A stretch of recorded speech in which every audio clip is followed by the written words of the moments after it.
Hello जय हिंद दोस्तों। आज मैं आपको बताऊंगा कि जो आप एनसीसी के एग्ज़ाम में गलतियां करते हैं उन्हें हम कैसे सुधारें।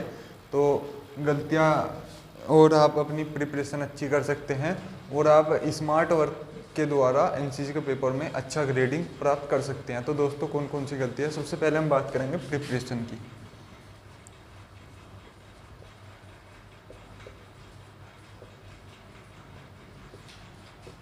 तो पहली गलती होती है दोस्तों ड्यूरिंग प्रिपरेशन, तैयारी के दौरान।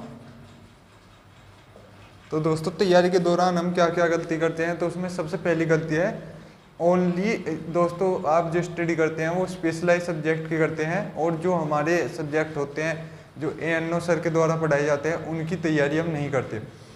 आप देखते होंगे कि हमें बटालियन के अंदर भी स्पेशलाइज सब्जेक्ट ही पढ़ाए जाते हैं, एएनओ के सब्जेक्ट नहीं पढ़ाए जाते, जैसे map reading, drill, weapon training, DNCC और दोस्तों आर्मर्ड फोर्सेस, कम्युनिकेशन। तो ये सब पीआई स्टाफ द्वारा पढ़ाए जाने वाले चैप्टर हैं। तो हम स्पेशलाइज सब्जेक्ट को ही बार बार पढ़ते हैं और सोचते हैं कि हमारी तैयारी पूरी हो चुकी है एंड पेपर दे देते हैं। तो वहाँ पर हमें पता चलता है कि पीआई स्टाफ वाला जो दोस्तों आपका वो है सिलेबस, वो तो ओनली 25% है, केवल 25%। उसके बाद बचा आपका 75% वहाँ फेल हो जाते हो। तो सबसे पहली गलती है विच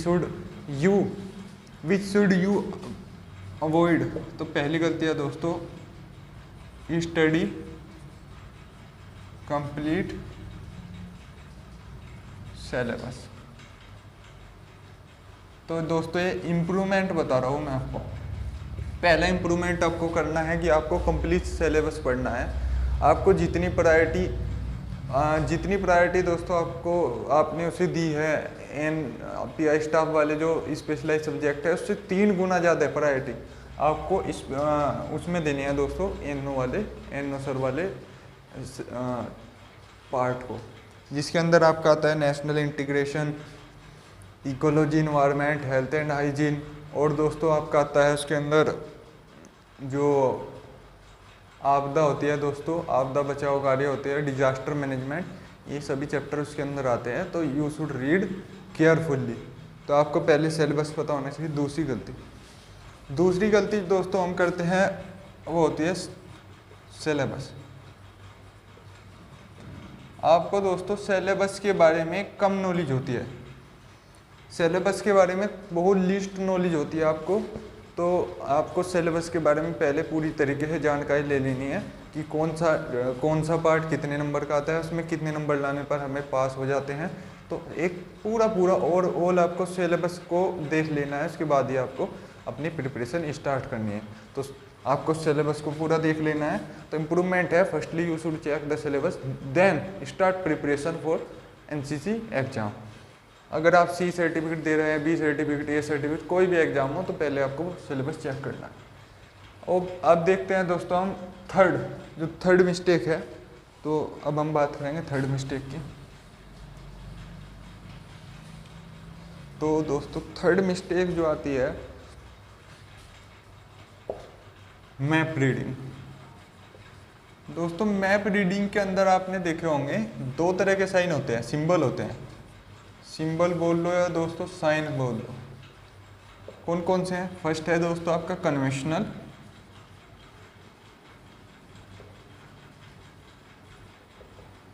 सेकंड है दोस्तों आपका military,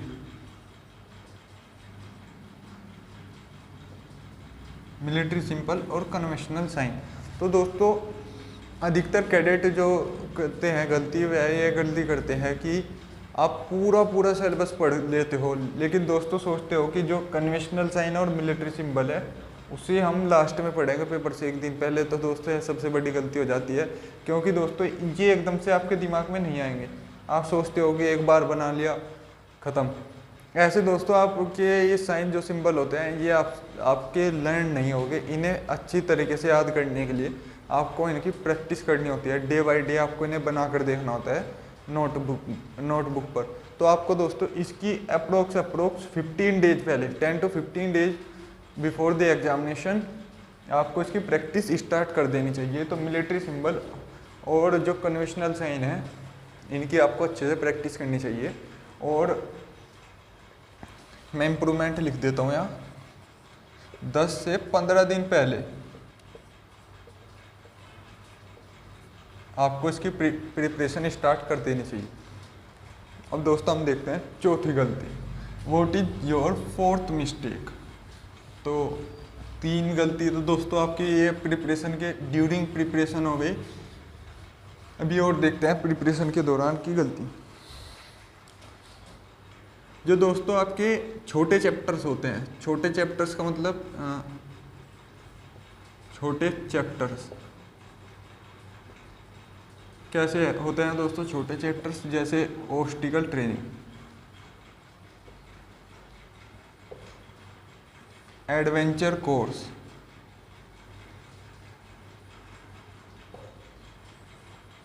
communication,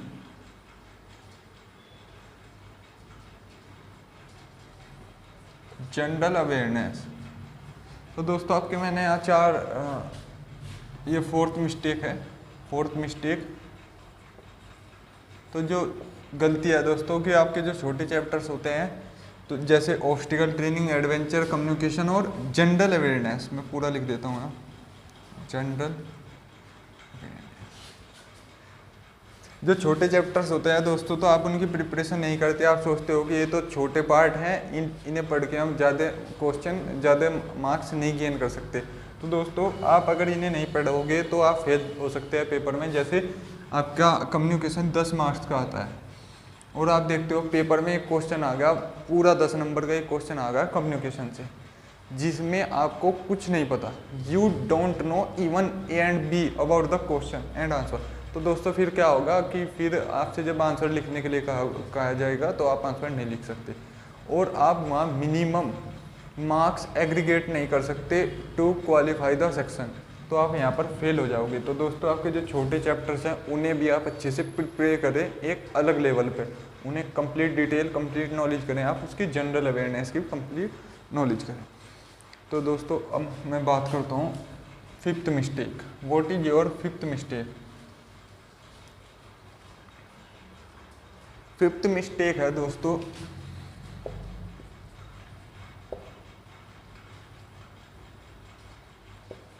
less knowledge about general awareness and current issue. तो दोस्तों जो जनरल अवेयरनेस है और करंट के जो इशू है, यानी कि करंट अफेयर्स है, उसके बारे में आपको कम नॉलेज होती हो तो दोस्तों आपका एक पार्ट है जनरल अवेयरनेस वाला, उसमें आपको काफ़ी दिक्कत आने वाली है। काफ़ी बच्चे अप्रोक्स 96 to 97% जो कैडेट्स होते हैं दोस्तों वो इसकी तैयारी नहीं करते, ना तो जनरल अवेयरनेस की और न ही करंट इशू की। करंट इशू तो दोस्तों मेरे हिसाब से इवन 1% स्टूडेंट ही से पढ़ पाते होंगे करंट इशू को, जो कॉम्पिटिटिव एग्जाम की तैयारी कर रहे हैं, बाकी तो इन्हें कोई नहीं पढ़ता। तो दोस्तों इनसे भी क्वेश्चन आते हैं पेपर में, तो आप पढ़िए जनरल अवेयरनेस को भी और करंट इशू को भी। तो दोस्तों ये मैंने 5 मिस्टेक आपको बताई ड्यूरिंग प्रिपरेशन। अब हम बात करेंगे ड्यूरिंग एग्जाम। मिस्टेक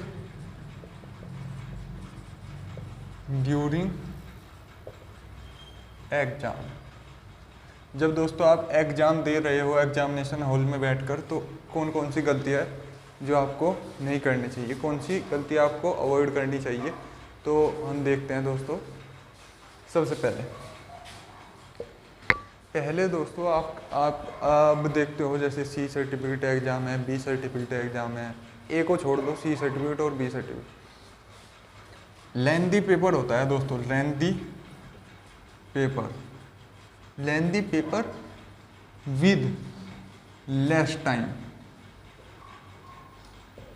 समय कम होता है दोस्तों और पेपर होता है लेंदी, बड़ा पेपर होता है। तो जैसे आप जानते हो पेपर कैसा होता है, एनसीसी का डिस्क्रिप्टिव पेपर होता है, आपको लिखना होता है, सब्जेक्टिव पेपर होता है।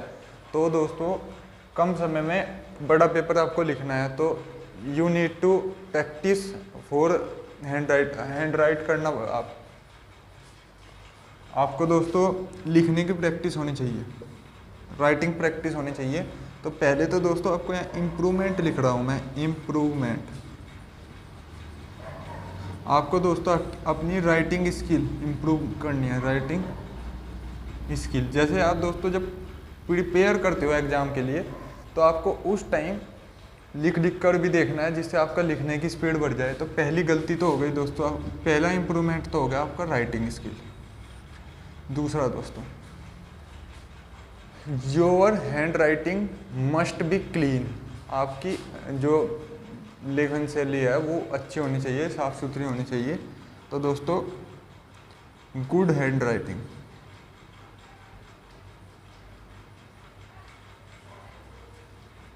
आपकी हैंड राइटिंग अच्छी होनी चाहिए दोस्तों। अब दोस्तों आप देखते हो लेंथी पेपर है, कम समय के साथ आपके पास, अगर आपको लगता है कि आपके पास नॉलेज है, यू हैव नॉलेज, लेकिन दोस्तों आपकी राइटिंग स्पीड बहुत स्लो है, बहुत ज़्यादा स्लो, तो जब आप लिखोगे वहाँ तो स्पीड मैटर नहीं करेगी, नॉलेज मैटर करेगी।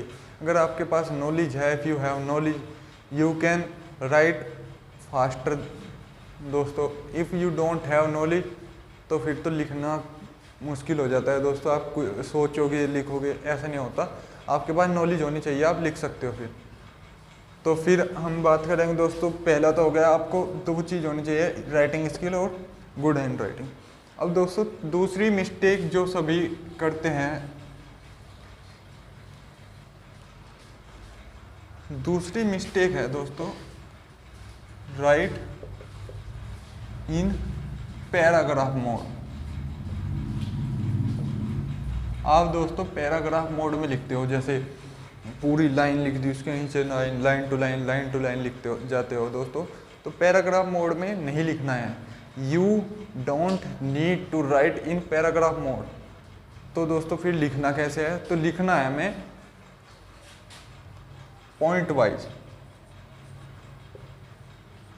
पॉइंट वाइज आपको राइट करना है। इम्प्रूवमेंट है दोस्तों, आपको वहाँ पर पॉइंट वाइज लिखना है। जैसे फर्स्ट पॉइंट, जल को स्वच्छ, जैसे आपसे पूछ लिया कि जल को स्वच्छ करने के 5 उपाय लिखो, तो पहला पॉइंट लिख दिया कि दोस्तों जैसे आपका क्लोरीन होती है कि जल में क्लोरीन को मिलाकर हम जल को शुद्ध कर सकते हैं। दूसरा हो गया पानी को ढक कर रखने से हम पानी को स्वच्छ रख सकते हैं। ऐसे पॉइंट बना कर लिखना है।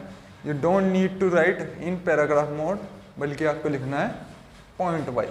तो यह दूसरी मिस्टेक थी, उसका आपका इम्प्रूव। दोस्तों तीसरी चीज़ है, तीसरी चीज़ जो मैं आपको बताना चाहता हूँ, वहाँ जाते ही बच्चे क्या करते हैं, लेंथी पेपर होता है दोस्तों, टाइम कम होता है, तो पहले पढ़ते हैं पूरा पेपर। तीसरा पॉइंट लिखता हूँ, रीड कंप्लीट पेपर। तो दोस्तों आपको पेपर नहीं पढ़ना है, पूरा पेपर नहीं पढ़ना है, क्योंकि टाइम बहुत कम होता है। तो आप पूरा पेपर पढ़ोगे तो उसमें आपका काफ़ी टाइम निकल जाता है, आपको पता भी नहीं चलेगा। आपकी 20 मिनट्स, 15 to 20 मिनट्स, जिसकी स्पीड काफ़ी अच्छी है पढ़ने की, उसमें निकल जाएगा। आपको दोस्तों पूरा पेपर करना है। पढ़ के ही क्या होगा, कुछ नहीं फ़र्क पड़ने का। पढ़ कर आपको से पूरी रीडिंग नहीं करनी है उसकी। फर्स्ट क्वेश्चन उठा, पढ़ा, आता है ठीक, लिख दिया, नहीं आता छोड़ दिया। सेकंड उठा, आता है ठीक, लिख दिया, नहीं आता छोड़ दिया। तो दोस्तों आपको पहले सभी क्वेश्चन अटैम्प्ट कर लेने हैं जो आप पर आते हैं। अब 1-2 क्वेश्चन जो बचेगा दोस्तों, आप उसे फिर बाद में सोच कर लिख सकते हैं। अगर आप नहीं भी लिख पाए, अगर आप दोस्तों उस क्वेश्चन को नहीं भी लिख पाए तो आप फेल नहीं होंगे, क्योंकि आपने पूरा पेपर अटैम्प्ट किया है। अगर दोस्तों आप पहले से पढ़ोगे और आपने फर्स्ट क्वेश्चन से लिखना स्टार्ट किया, काफ़ी अच्छा आपने पढ़ रखा है, पहला क्वेश्चन लिखा, दूसरा लिखा, तीसरा लिखा, आप पेपर का 90% तो आपने कर दिया। लास्ट के 3 सेक्शन, टाइम ख़त्म, टाइम अप हो गया, लास्ट के 3 सेक्शन छूट गए, आपने छोड़ दिए। फिर आप सोचते हो कि मैं तो A ग्रेड वाला पेपर कर रहा हूँ, क्योंकि आपके क्वेश्चन छूटे बस 2 या 3, लेकिन दोस्तों आप सेक्शन में फेल हो जाओगे। लास्ट के 2-3 सेक्शन जो छूट गए, जैसे कम्युनिकेशन का छूट गया या मिलिट्री हिस्ट्री का छूट गए, ये 2 आप फेल हो जाओगे। तो दोस्तों ये मिस्टेक है, आपको ये अवॉइड करनी है। आपका पेपर इम्प्रूवमेंट हो जाएगा दोस्तों, आपकी अच्छी ग्रेड आएगी। मैं ये नहीं कहता कि ये ग्रेड आएगी, तो आप दोस्तों इवन पास हो जाओगे पेपर के अंदर स्मार्ट वर्क से। तो जय हिंद दोस्तों, मिलते हैं हम अगली वीडियो में। Keep supporting us.